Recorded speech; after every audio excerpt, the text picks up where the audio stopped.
so what's next, man? I don't know. I haven't thought of it yet. Damn it, man. You're useless. Child, practical is what is important. The theory doesn't matter. How can we learn practical when we do not know the theory? Huh? I don't know. I can't take this anymore. Shit. Guess I'll have to do everything myself. Alright, types of lighting. In order for a scene to have a sense of drama, a sense of storytelling, a sense of depth, lighting has to be used in a certain way. You cannot just blow up a light on your face and then call it like lighting, alright, then call it a scene. Okay, it has to look good, it has to create a sense of drama, it has to tell a story. So it is used in certain ways, and we are gonna learn that in this video. Tag along. Number 1, key lighting. So key lighting is normally used to lit a subject, and it is often the main source of light. Number 2, if I bring this reflector and keep it on my side, you can see my whole face is illuminated. So that is what is called as fill lighting. It brightens the areas which is in darkness. Next up is rim lighting. So rim lighting is often used from the back to create a rim around the subject, and all these 3 types of lighting are often used in tandem with each other, which is often called as a 3-point lighting system. Next up is side lighting. Side lighting is often used to create a sense of drama or a suspense, as if a serial killer is trying to kill you. Next up is hard lighting. Hard lighting, as the name refers, creates hard shadows. There are no soft shadows over here. So if you see on my nose and over here, there are no soft shadows. Okay, it creates hard edges. So that is why it is called as hard lighting. Soft lighting is the opposite of hard lighting. Okay, it creates soft shadows, it creates soft edges, and is often used to lit actresses, female models. It is often used on ladies because it gives a softer feel.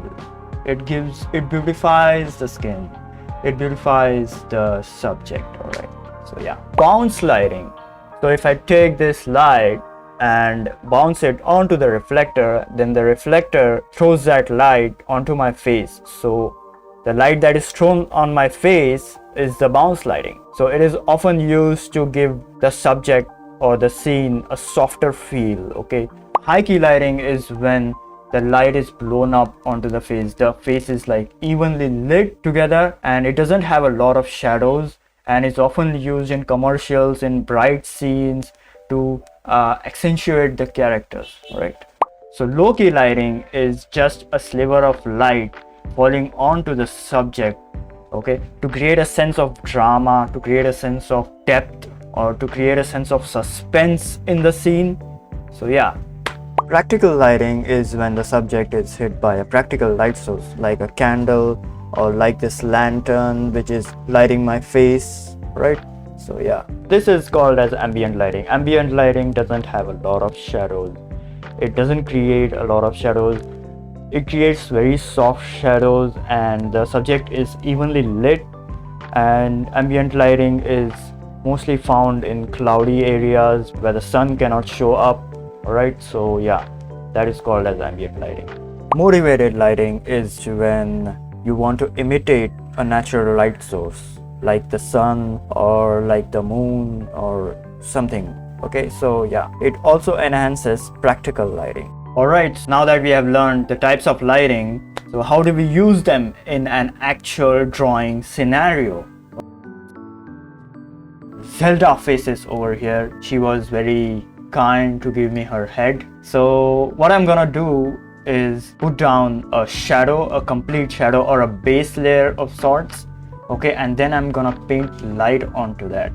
Okay, so something like that. Alright, so as you can see, it is pretty easy. Okay, once you get to know the shapes and the forms of the face, so it is pretty easy. And I particularly picked the face because it has a lot of shapes, it has a lot of forms in it.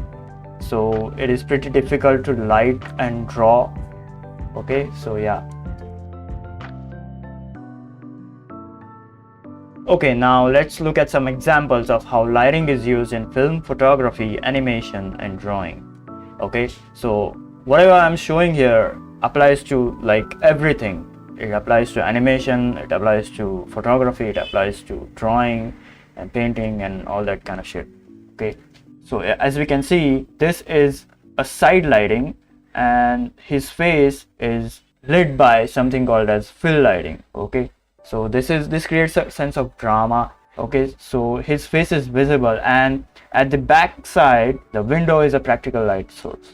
Oftentimes all of these types of lighting are combined together to give a scene that aesthetic feel, or to create a sense of drama, or to tell a story. Okay, over here this can also be called as practical lighting in a way, but it is also kind of like a low-key lighting. So this subject is lit by the tube light, and the tube light is coming from behind also, so it's lighting the other side of the face. So yeah. Okay, so here are a lot of examples. So the first one over here, this is something called as practical lighting. This is low-key lighting, again the Joker. This is key lighting, and it is also lit by practical lighting. Okay, this is again low-key lighting plus practical lighting. I don't know what this is. This is again lit by practical lighting because his lighter is a practical source of light, and that is lighting up his face. Okay, and behind, as you can see, is ambient lighting, the ambient lighting of the moon. That is why it is all blue color. This is again practical lighting. A lot of practical lighting sources. Okay, this is bar none practical lighting, or maybe you can call it motivated lighting. This is again practical lighting, and this is motivated lighting, and this light source is a practical lighting source. So yeah, I would highly recommend you to study these movie stills, these animations, these cool photography stuff. Okay, so that you will have a better sense of lighting, and use these as references when lighting a subject, when drawing or painting. Okay, because this really helps in to create a drama in your scene, to tell a story. Okay, so yeah. So yes, in part 3 we will be learning about light and shadow tones. So yes, please subscribe for that, so that you do not miss out that video, and please press the bell icon and click the like button and all that kind of good stuff. All right, so I'll see you in the next video. Bye. Finally done, man. Tired. You there, subscribe and join the Discord and support me on Patreon. Click the bell icon so that you can stay up to date with the next video. If you don't subscribe, I will come there and not teach you. Goodbye.